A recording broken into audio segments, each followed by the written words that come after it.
I remember when we were moving in, people were saying, well, here they come and that. And I thought, what? We're no different.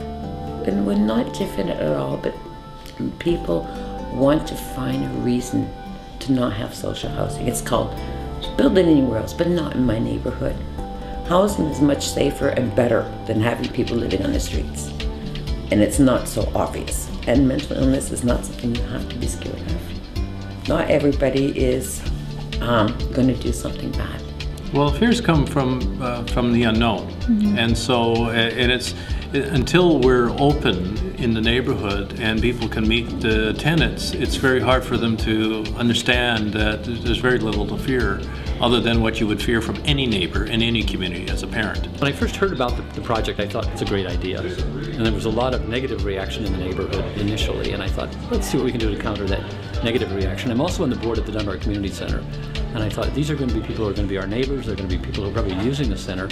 So part of what I'm interested in is to what extent can the community center act cooperatively with Dunbar Apartments. So that's one of the things I'm sort of looking forward in the future once they actually get underway.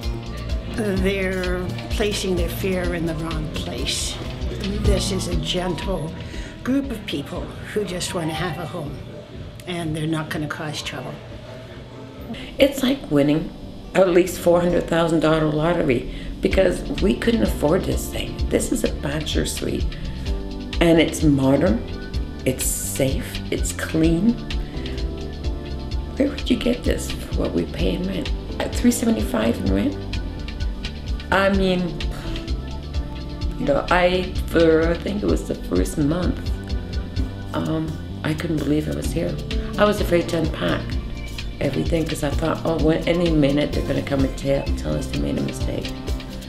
And I cried when I moved in because I hadn't seen the building. I had not seen my apartment till the day I moved in. And I cried because it was like, are you serious? Like, it's no carpets, it's not dirty. It's like new. It was like a new heart, a new transplant for somebody. And I think if they built more like this, in the long run, they get the money back much, much more. They would save on medical expenses, people not being in hospital, money on the policing all these areas. People would be healthier and give back to the community. They would. It might take some time, but they would do that. But we have to be given the chance to do it. There'll be people who are poor, who are homeless or risk of homelessness. Many will have mental illnesses as a causal factor. There may be other causal factors. All we know is that they'll be assessed for the ability to live successfully in this building. We'll have staff on site to support them and support their recovery. And certainly in our history of housing over 700 people right now, we have very, very little community issues at all with these facilities because people get on with their lives. So there's actually 14 new buildings around the city of Vancouver that are being built right now or being planned to be built in the next 2 to 3 years. And they will house probably around 1,400 people. It's a really good start. I think there's enough in the new projects that the average person on the street will see a change in the streetscape in Vancouver. Particularly, there's another initiative that the province did as well, which is to purchase single-room occupancy hotels. And in the past year, they've bought 19 different hotels. And I think when you add the hotels and the conversion into supported housing for those hotels, and then the supported housing, you'll see a change in the street scene, but it's not sufficient for the number of people who are homeless or at risk of homelessness in the Vancouver area.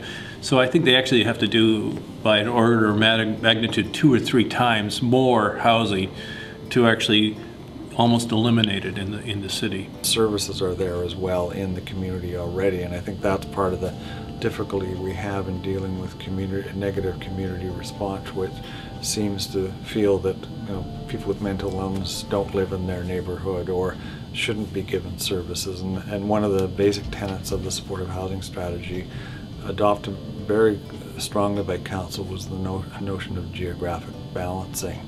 And that partly came out of the discussion around 39th and Fraser, where the neighborhood said, well, why us? And where's the plan? And after that discussion with that community, council actually gave directions to staff to do the supportive housing strategy, and it demonstrated, you know, that there was a need citywide. They didn't hide us around Hastings and Main area, so you're not tempted. Like, if I'm not a drug addict or alcoholic, but for people that are, if you're stuck in that area, if they keep putting housing there, you can't change because you're always facing it. It's very, very difficult. But this way, it's away from that. It's in a nice area. You get to meet, I guess you would call it like ordinary people, and they get to accept you for who you are. You know, instead of like just judging you because of where you live and the area that you live in. At least here, people just seem to treat you with more respect, even though we're part of social housing. You know, they don't see it that way because it's not a dumpy building. Here, it's bright, it's beautiful, it's mine. And I can cook, I can do things, I can talk to my neighbors, because we're all in the same boat, so we all accept each other for our faults and for our, you know, just being who we are. So it's like a family, I think is what the right word would be. It's more like family oriented, and it's each person helping each other out in time of need.